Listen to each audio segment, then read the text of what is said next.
Hey, what's up YouTube? This is Speshhh, and you're currently watching episode 1 of Audio Engineering for Amateurs.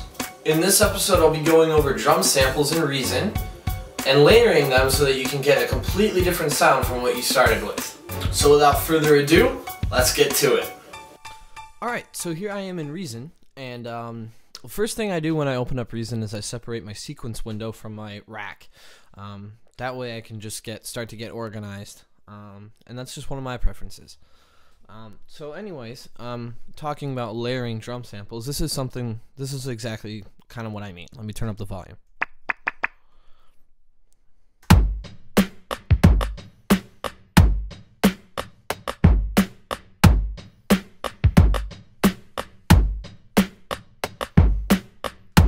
Something very basic yet kind of effective at the same time. I don't know. I like the groove and I like the feel. So what I'm going to do now is I'm just going to go ahead and start a new project. So I'm going to go up to, File, New. I'm going to get rid of my old one. And I'm going to separate the sequence window in this one. And I'm going to set a tempo. And I think the tempo I'm going to set for today is going to be 90. I'm going to turn my click on. And I'm going to define my 4-bar loop. Alright. I start the loop 1 bar after, or I guess on the second bar, I guess you could say, because I like to give myself a 1-bar introduction. Alright, so now I'm going to go back to my rack, and I'm going to create a redrum. So I'm going to go to Create, Redrum Drum Computer. Now for this one, I think I'm just going to go ahead and start off with some snares. Now all these all the sounds that you're going to hear in this program right now are all from Reason. I haven't downloaded any outside samples from the internet or anything like that. All the samples that you'll hear in this tutorial they all come with Reason. So the first one I'm going to do, I've been doing this for a while, so I know what sounds that I'd like. So you might take some time to find the right sample for you. But I'm just going to go ahead and select Brat and Chemical. These are probably my 2 favorite snare sounds in the Reason Factory sound bank. So now, since we have 2 snares, I'm gonna go ahead and I'm gonna layer them. And to get the sound that I like, all you gotta do really is just tool around with these settings here. So I guess for the first thing that I do is I always shorten out the samples. So I'm gonna go ahead and lower the length on Brat to about 48. I think that sounds about right. And I'm going to do the same for Chemical. 48. 50's fine. There we go. Now, for Brat, what I'm going to do is I always like to hike up. What am I? I like to hike up the pitch for Brat. So I'm going to go ahead and do that. There we go. And I'm going to hike up the pitch on Chemical too, but not all the way. I'm going to go probably about 37. Maybe a little more than that. 43. There we go. I like that. And now what I'm going to do is I'm going to pan one to the left and one to the right. And you can choose which one you want to pan which way. Usually I use an Akai MPK49 to do all my writing and composing, but since I don't have that hooked up with me right now, I'm just going to go ahead and write in the notes. So I'm going to go ahead and do that for you right now. I like to be zoomed in all the way. That's a personal preference. Again, 16th notes is fine. And just write them out.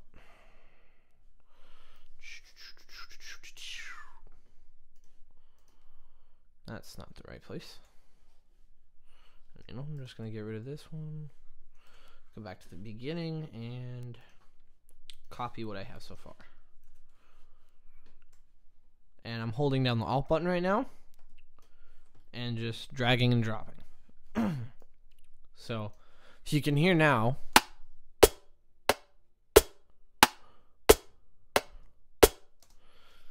You had 2 snare samples to begin with, and now you have a completely third different sound.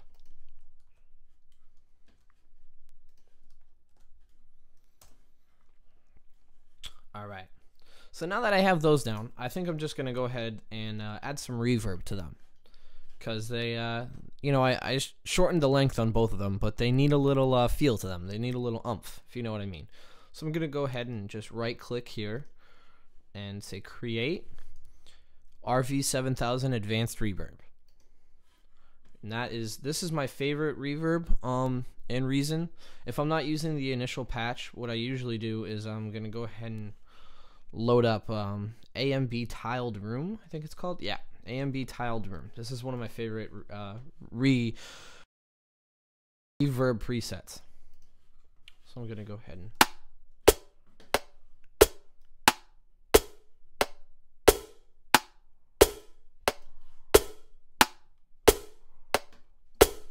there we go.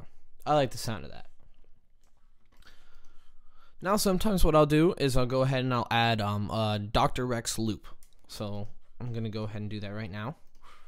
This way, you know, because in your song, your finalized song, drums are kind of what, in my opinion, are kind of the glue of the song. They kind of hold everything together, and they give the song a different, you know, the feel.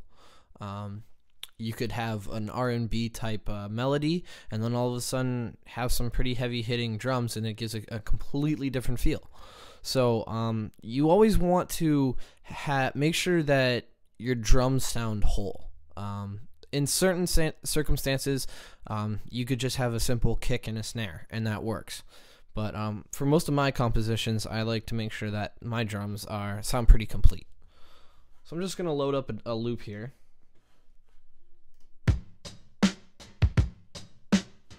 Something simple, just like that. Now, if you notice, that was in 80. That loop is in 80 BPM, but we're in 90, so it's going to be faster, which is, in my opinion, okay.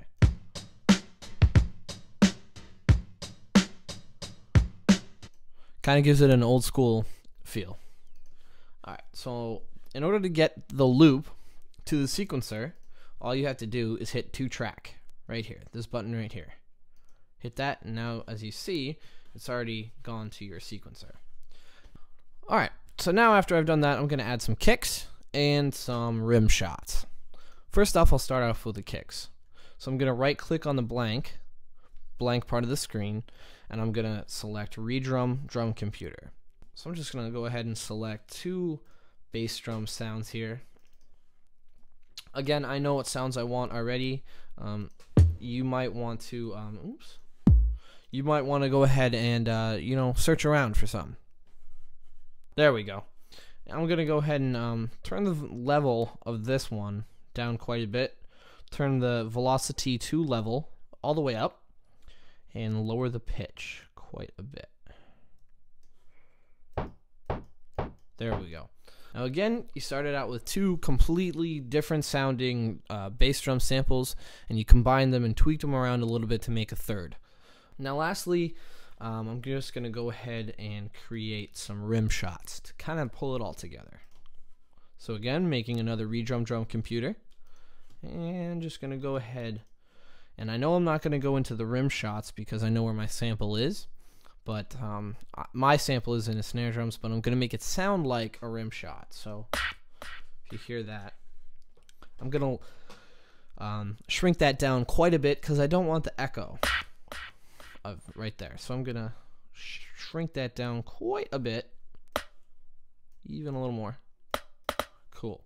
I'm going to pan it all the way to the left and do the exact same thing again. Pan this one all the way to the right.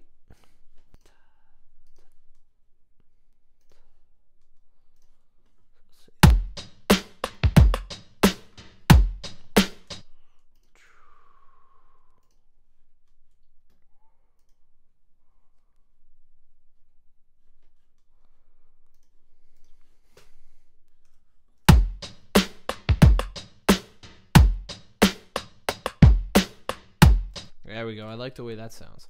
Now, here's what I like to do. To to give it a different kind of complete different feel, to make it sound like there's almost somebody snapping, like a natural snap, I'm going to take off this magnet here. I'm going to deselect that. That way, now you can drag it whichever way and it's not snapping to any type of rhythm. So it won't snap to a 64th note, 32nd note, 8th note. You get the picture.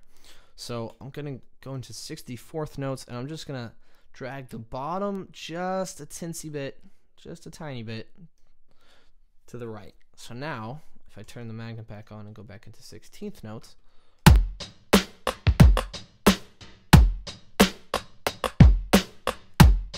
boom. And that's pretty much it.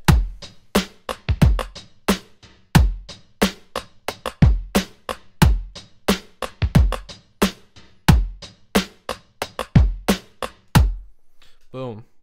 So, for the sake, I mean, this is just a tutorial beat, but if I were to keep continuing this beat, I'd probably add some reverse cymbals, maybe some old vinyl scratch, because it's kind of got an old hip-hop feel to it. That's it for now. Go out there, have some fun, make some beats, but for now, this is Speshhh saying goodbye. Peace out.